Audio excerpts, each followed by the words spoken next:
Good morning, gardeners, and welcome to Monday, May 22nd. My name is Catherine, and I created a show called Good Morning Gardeners, even though I can't grow green things, because I'm referring to gardening metaphorically. We're planting the seeds for a better day. We're starting our day by getting in the right mindset to cultivate a better life for ourselves, better communities, and a better world.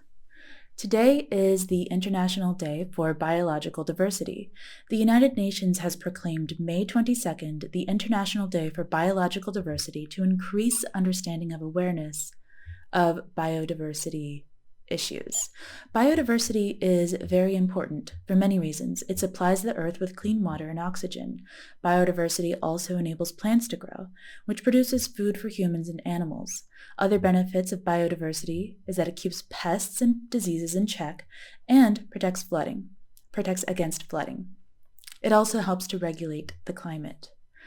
The health of the earth suffers when biodiversity decreases. This is also true of humans. The less biodiversity, the poorer our health becomes. Some even believe that pandemics are related to the loss of biodiversity. Now more than ever, we need to spread awareness for the importance of biodiversity. All right, so I definitely said biodiversity way too many times right there, but that's fine. We're just gonna move along. This morning I am going to give you some more real talk. Every morning, real talk here.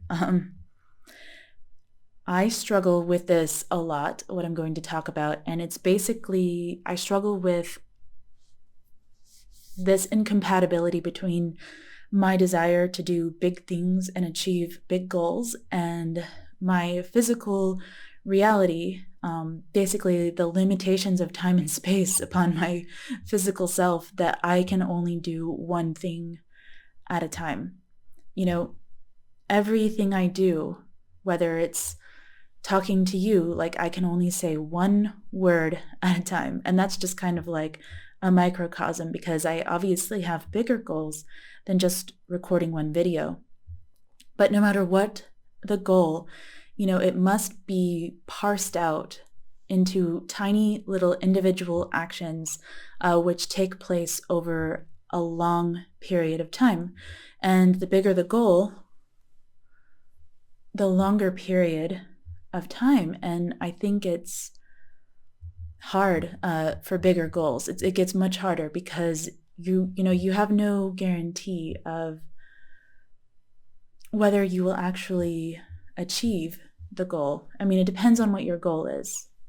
But anyway, that's what I have been struggling with lately. And, this morning I was thinking that this is my struggle, but I think it's, not only do a lot of people struggle with this, obviously a lot of people do. That's why books are written about this and how to cope with this. But I also think, it's like this on a grander scale. Like, I think it's like this for humanity. Because when you have one goal as an individual, you must break your time and your efforts down into smaller chunks. But when you have a goal that is so big that you can't achieve it alone, you have to involve other people. And you have to have some people doing jobs that might look small, helping in small ways, and then other people doing things that are maybe more visible. So yeah, that's just what I was sort of pondering this morning. And actually, as I was thinking about this, I checked my email and I saw a newsletter from James Clear. James Clear is the author of Atomic Habits, which talks extensively about how to cope with this problem. And he included a quote in this newsletter, which said, "The best way to change the world is in concentric circles. Start with yourself and work your way out from there." So I thought that was a really great quote. And it kind of was tying into what I was thinking about, how small things are definitely the building blocks of bigger goals and bigger achievements. So Once again, I am going to rearrange the segments in this episode. We are going to do our learning moment before our feel-good moment today. Because for our learning moment, I wanted to read to you what I was reading when I started thinking about this problem of achieving big goals or solving big problems on kind of a global scale, or at least like a much grander scale than just one individual. I was reading chapter 13 of 0 to 1 by Peter Thiel. The chapter is called Seeing Green, and it starts off with an overview of what Thiel calls the cleantech bubble. He writes, "At the start of the 21st century, everyone agreed that the next big thing was clean technology. It had to be. In Beijing, the smog had gotten so bad that people couldn't see from building to building. Even breathing was a health risk. Bangladesh, with its arsenic-laden water wells, was suffering what the New York Times called the biggest mass poisoning in history. In the U.S., hurricanes Ivan and Katrina were said to be harbingers of the coming devastation from global warming. Al Gore implored us to attack these problems with the urgency and resolve that has previously been seen only when nations mobilized for war. People got busy. Entrepreneurs started thousands of cleantech companies, and investors poured more than $50 billion into them. So began the quest to cleanse the world. It didn't work. Instead of a healthier planet, we got a massive cleantech bubble.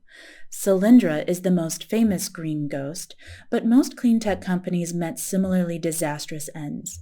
More than 40 solar manufacturers went out of business or filed for bankruptcy in 2012 alone. The leading index of alternative energy companies shows the bubble's dramatic deflation. And then we have a graph here. If you are not watching the video, if you're just listening, basically the Renewable Energy Industrial Index, or RENIX, for the market increased dramatically and then decreased dramatically, so it made a spike, and that is the visual representation of the bubble. So, why did clean tech fail? Conservatives think they already know the answer. As soon as green energy became a priority for the government, it was poisoned. But there really were, and still are, good reasons for making energy a priority. And the truth about clean tech is more complex and more important than government failure. Most clean tech companies crashed because they neglected to answer one or more of the 7 questions that every business must answer.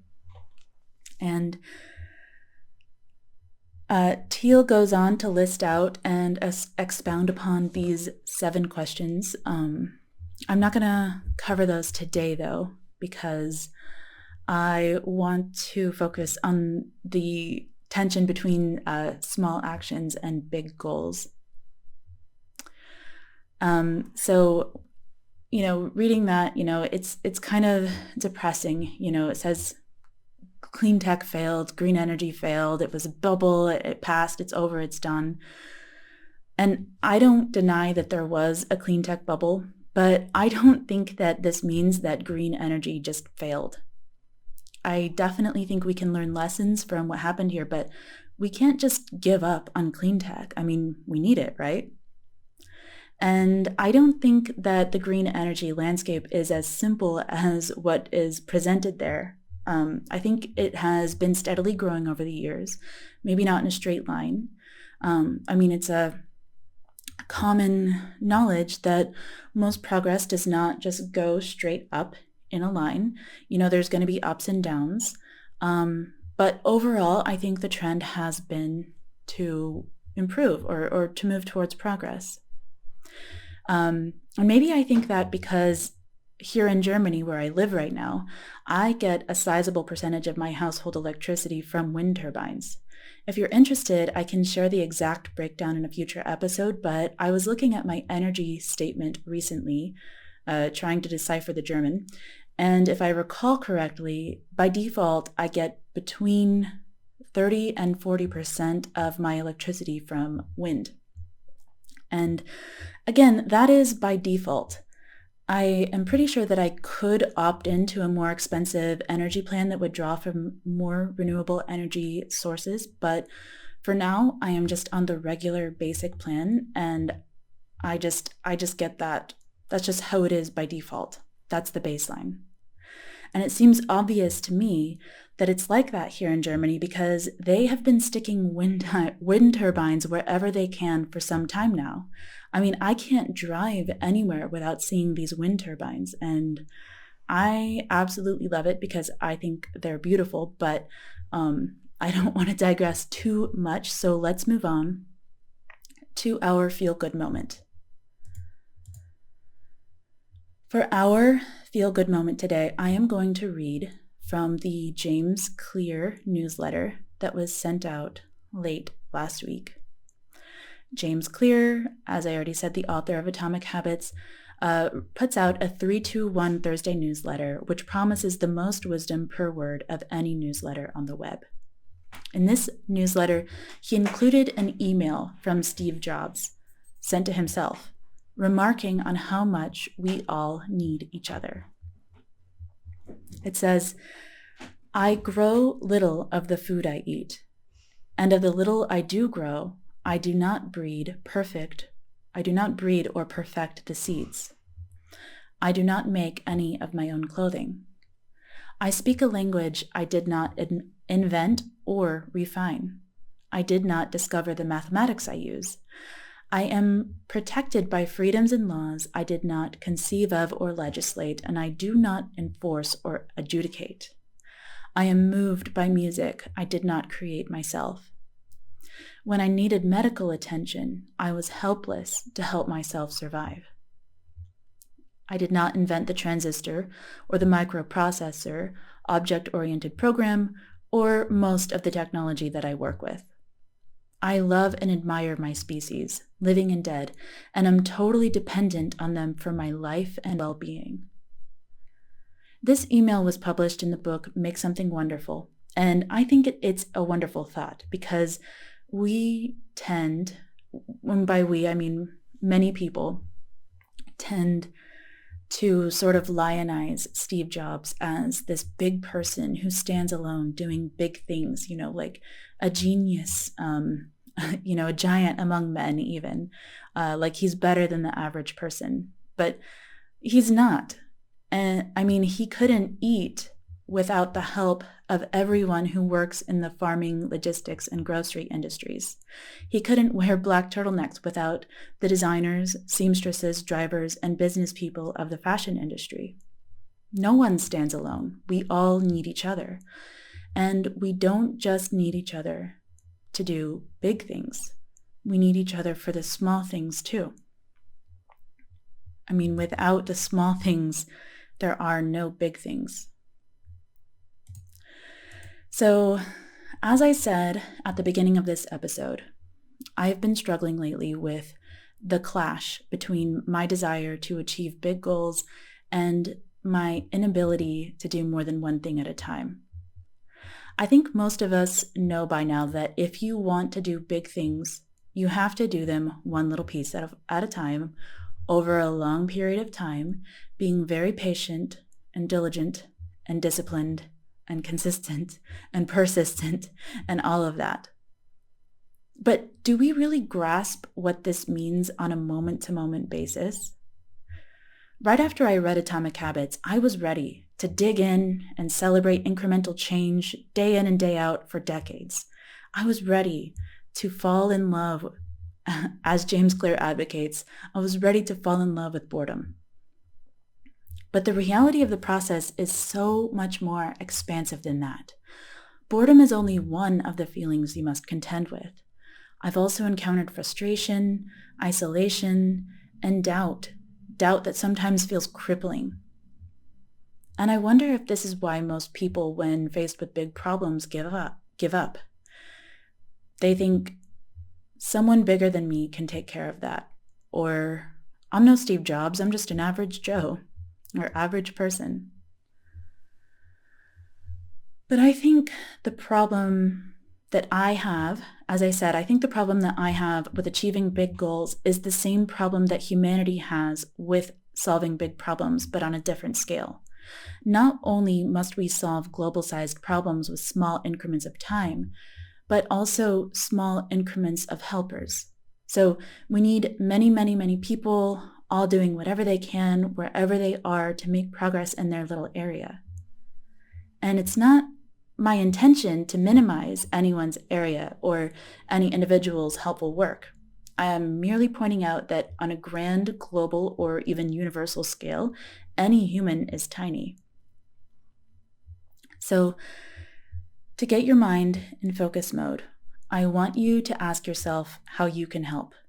Now, usually there are no wrong answers to the questions I ask you, but there is a wrong answer to this one, and that answer is, I can't, because I know that that is wrong.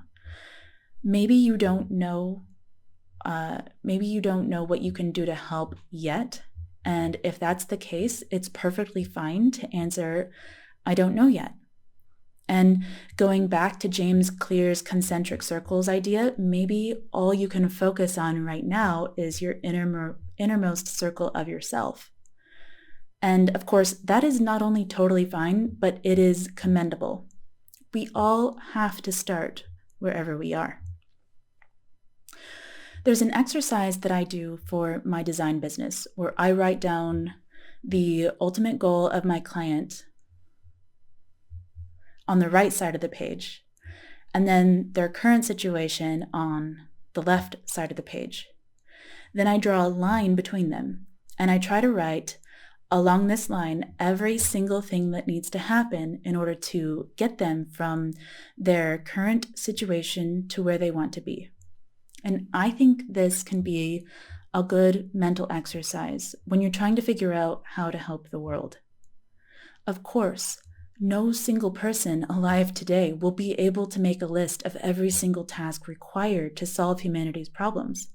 But I think we can all think of at least one thing that belongs on this list. And we can all do something, even if it is a very, very small thing, by starting where we are. I hope you found this helpful, and I hope you have a wonderful day. I will speak with you again tomorrow.